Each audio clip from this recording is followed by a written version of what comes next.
بسم اللہ الرحمن الرحیم یا ایھا الذین آمنوا اتقوا اللہ وقولوا قولا سدیدا۔ حضرات سامعین و ناظرین کرام،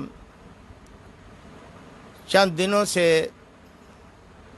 مولانا ناصر مدنی صاحب کے کچھ کلپ فیس بک پر، سوشل میڈیا پر آ رہے ہیں۔ میں ذاتی طور پر سمجھتا ہوں کہ ایسے کلپ کا اس طرح میڈیا پر آنا یہ مناسب نہیں ہے۔ اس سے نہ کوئی ہمارے مسلک کی خدمت ہوتی ہے نہ جماعت کی، بلکہ من وجہ یہ چیزیں ہمارے مسلک، منہج اور جماعت اور علماء کرام کی سبکی کا سبب بنتی ہیں۔ عین ممکن ہے کچھ حضرات خیر خواہی کے جذبات سے یہ کلپ شائع کرتے ہوں، آگے شیئر کرتے ہوں، تو یقیناً جس طرح کچھ چیزوں کا پبلک کرنا مفید ہوتا ہے ان کو روکنے کے لیے یا کسی بھی پہلو سے، نیت کا حال تو اللہ بہتر جانتا ہے، تو اسی طرح بعض چیزوں کا مخفی رکھنا بھی مناسب نہیں ہوتا یا کم کا نقصان ہوتا ہے ان کا۔ تو ان دونوں پہلوؤں سے جہاں کچھ فائدے بھی ہیں، نقصان بھی ہیں، تو اصل کردار ان لوگوں کو ادا کرنا چاہیے جو ذمہ دار ہیں اور وہ مؤثر کردار ادا کر سکتے ہیں۔ ہر آدمی اٹھ کر اس میں حصہ لے، اچھلنا کودنا شروع کر دے تو اس سے انتشار اور مفاسد زیادہ اور مفاد کم حاصل ہوتا ہے۔ جو ذمہ دار ہیں انہیں فعال اور متحرک کردار ادا کرنا چاہیے تاکہ اس چیز کو روکا بھی جائے، کنٹرول بھی کیا جائے،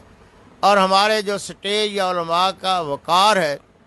اس کو محفوظ بھی کیا جائے اور بحال بھی کیا جائے۔ بہرحال مولانا ناصر مدنی صاحب اپنی طبیعت کے حوالے سے کہہ لیجئے یا یوں کہہ لیجئے کہ ان کے اندر جو علمی کوئی ہم جیسے طالب علم کی طرح خامی ہے کہ وہ باقاعدہ پڑھے ہوئے نہیں ہیں یا علوم و فنون پر دسترس نہیں ہے، وہ اپنی اس خامی کو دور کرنے کے لیے کچھ ایسا انداز اور اسلوب اپناتے ہیں کہ پبلک میں ان کا مال بکتا ہے، ان کی شہرت بھی ہو جاتی ہے، لیکن دیکھنا یہ چاہیے کہ جس سٹیج سے ان کی نسبت ہے اس کا بھی کوئی معیار اور اس کی بھی کچھ قدریں ہیں۔ یہ پبلک کو خوش کر لینا، پبلک کی رضا کے لیے کوئی ایسے ہتھ کنڈے استعمال کر لینا،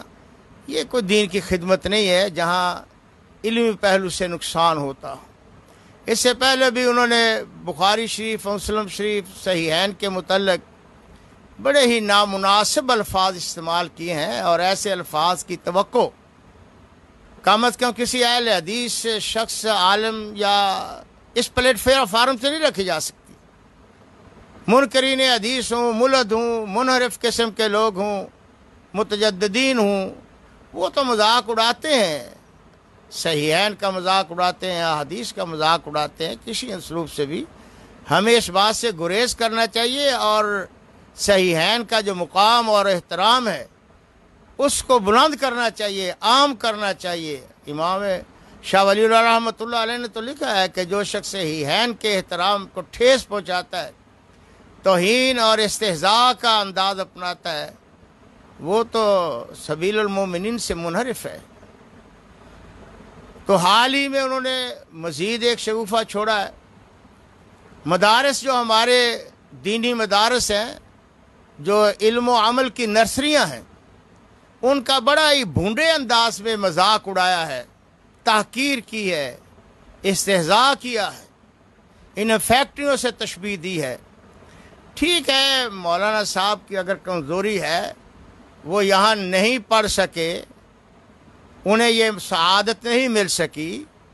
تو انہیں یہ سمجھ لینا چاہیے کہ یہی وہ مدارس ہے جہاں سے بڑے بڑے محدثین، مفسرین، مجتہدین، علوم و فنون کے شاہسوار پیدا ہوئے ہیں۔ یہی وہ مدارس ہیں جو عوام تک خطبہ پہنچاتے ہیں، مدرسین پہنچاتے ہیں، قراء پہنچاتے ہیں، مفتیان، وہ پیدا ہوتے ہیں ان مدارس سے۔ اگر وہاں کے بچے بحیثیت بچہ یا دوست اپنے ماحول میں ہنسی مذاق کر لیتے ہیں تو یہ مطلب تو نہیں ہے کہ آپ ان کے رد میں سٹیج پر غیر سنجیدگی کا مظاہرہ کریں، ان مدارس پر حرف تان کریں، ان دینی مدارس کے خلاف ہرزہ سرائی اور زبان درازی کریں۔ کیا آپ کے علاوہ اور کم لوگ ہیں جو دین دشمن ہیں، اسلام دشمن ہیں، ان مدارس کے حوالہ سے دین پر حملہ آور ہوتے ہیں، متجددین ہیں؟ یہ کتنا شور اٹھتا ہے اگر خدا نخواستہ مدرسے میں کوئی غلط واقعہ ہو جائے، ہم اس کی مذمت کرتے ہیں، لیکن جو مغربی ایجنٹ ہیں، یورپ اور یہود و نصارہ کے پالتو قسم کے لوگ ہیں، خواتین ہیں یا مرد ہیں، این جی اوز کے نام پر سارا آسمان پہ سر اٹھا لیتے ہیں، کتنا شور و غل ہوتا ہے۔ لیکن ذرا دوسری سوسائٹیوں میں بھی جا کر دیکھیے وہاں کیا کچھ ہے۔ ہم تقابل اس جواز کے لیے نہیں کر رہے، یہ کہتے ہیں کہ ہر سوسائٹی کا اپنا ماحول ہوتا ہے۔ وہ کلا حضرات میں جائیے وہ اپنے انداز میں مذاق کرتے ہیں، جج صاحبان میں جائیے وہ اپنے انداز میں ایک وقت گزارتے ہیں۔